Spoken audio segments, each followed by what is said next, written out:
Hey YouTube, today we're going to be making a frittata and we're going to be using red bell pepper and onion and chives and ham and parmesan and all kinds of good stuff. So I'll show you how to do that in a second.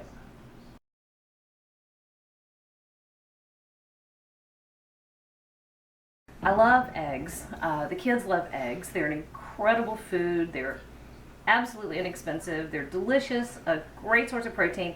But you can kind of get burned out on the whole scrambled egg thing, you know, especially if you start popping breakfast for dinner in once a week. That's a great way to use up eggs if you have too many, but B, it's a great way to really bring your food budget down.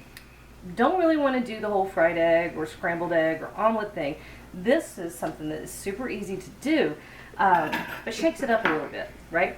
So we're making a frittata, and a frittata is simply, I'll tell you what my kids called it in a minute, but it's simply a glorified omelet, but it's easier than an omelet because you don't have to worry about the folding and flipping thing, right? So back here I've got a couple teaspoons of butter, and all I did was about a quarter to a half of a white onion, and I diced it, and then I've got some red bell pepper. You can use anything you want in a frittata. This is a great way, if you get to the end of the week and you need to do a refrigerator clean out, and you've got any veggies that need to be used up, or if you've got any leftovers that you want to use up, you want to throw it in here, okay? You can use asparagus is great, country ham is good, bacon is good, shred some chicken up, that's wonderful. And you can use any kind of veggie. Garlic and onion are almost always required at my house, but you can use peppers of any kind, you can use jalapenos, you can throw a little broccoli or cauliflower or leftover potato, asparagus, yummy. All right, I'll quit talking about what you can put in there. I have 8 eggs, and if you're doing scrambled eggs, you want to put a little bit of liquid in your eggs when you're mixing it, but not for this. I also want to point out, you don't have to have a non-stick pan. I've done this a million times with a cast iron skillet, but you only have about a 50-50 ratio of being able to get it out at the end of the cooking process.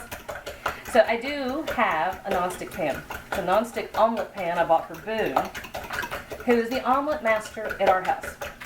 Okay, that's it. Whip them up. 8 eggs. And you know what?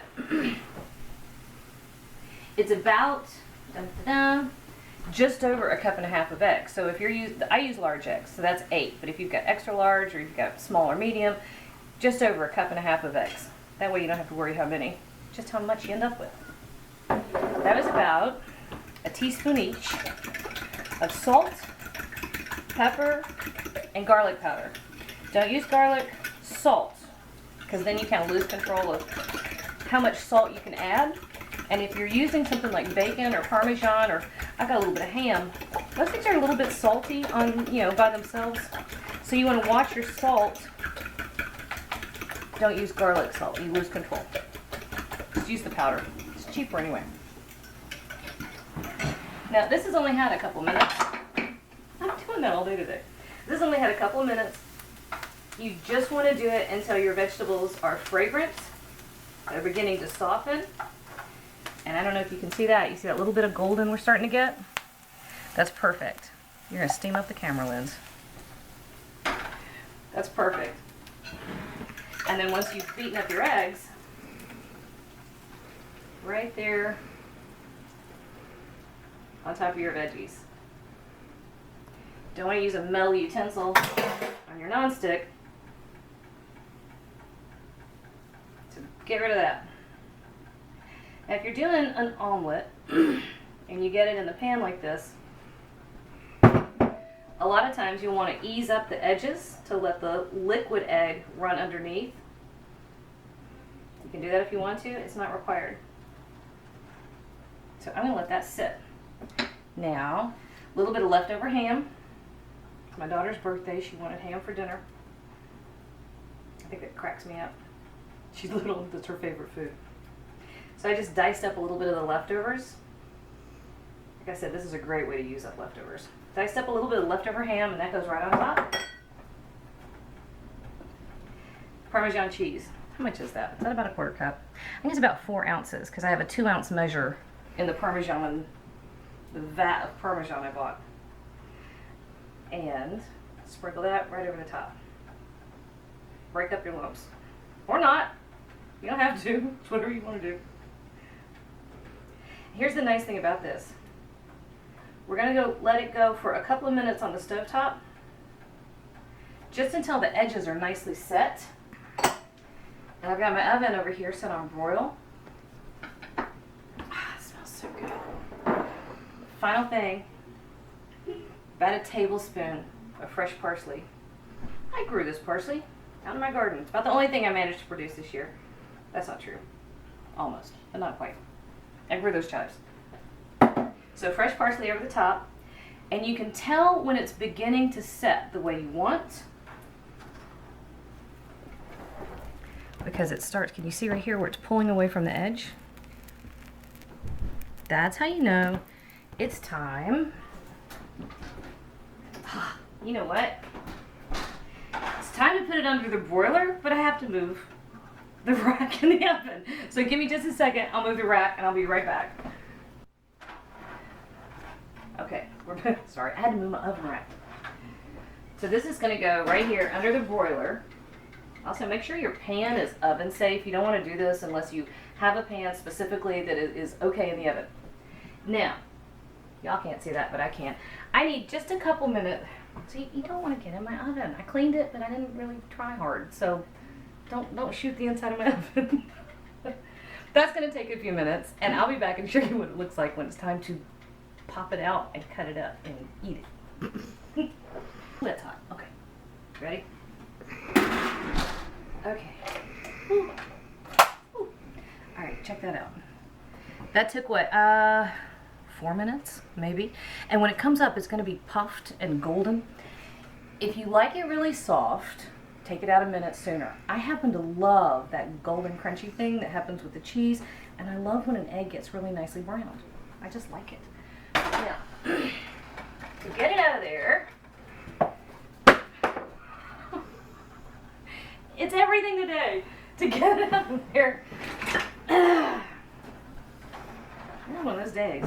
Just take a spatula and you're going to go around the edges and right like that. Ta-da!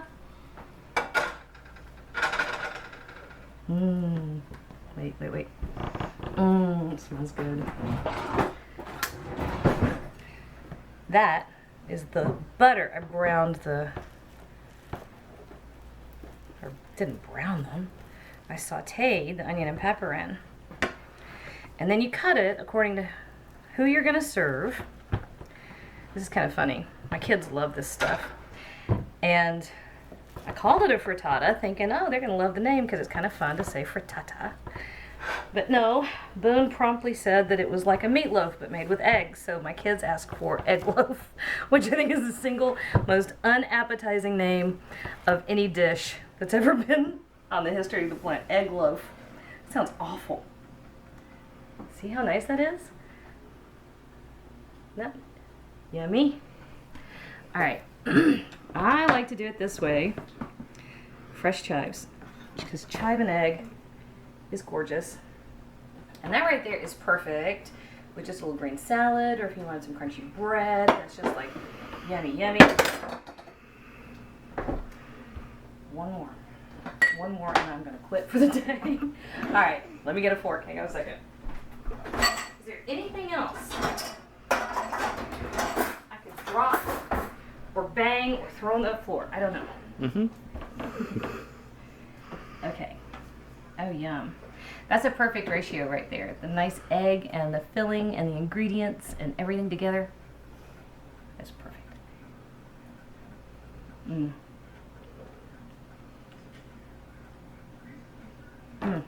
That is so good, and it is so super simple. Give this one a try. I think you're really going to like it. So, if you like this today, please give me a thumbs up and hit subscribe. And you can find me on Twitter and Facebook and Pinterest and on Patreon. Go check out the Patreon page.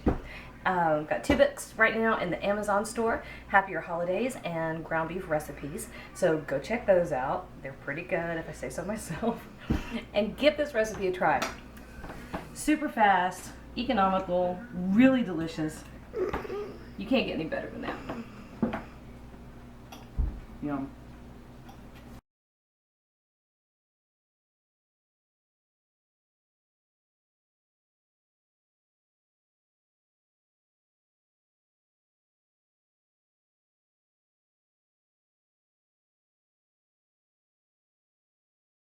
Are we rolling? Oh, would you like me to start talking? Breakfast for dinner is... Alright. Alright, YouTube, we're going to be making a frittata today with peppers and red... Oh, that's not it either. Sometimes I need to just quit talking. As long as you don't quit cooking. Jeez. What is it they say? If you can't cook and talk, shut up and cook.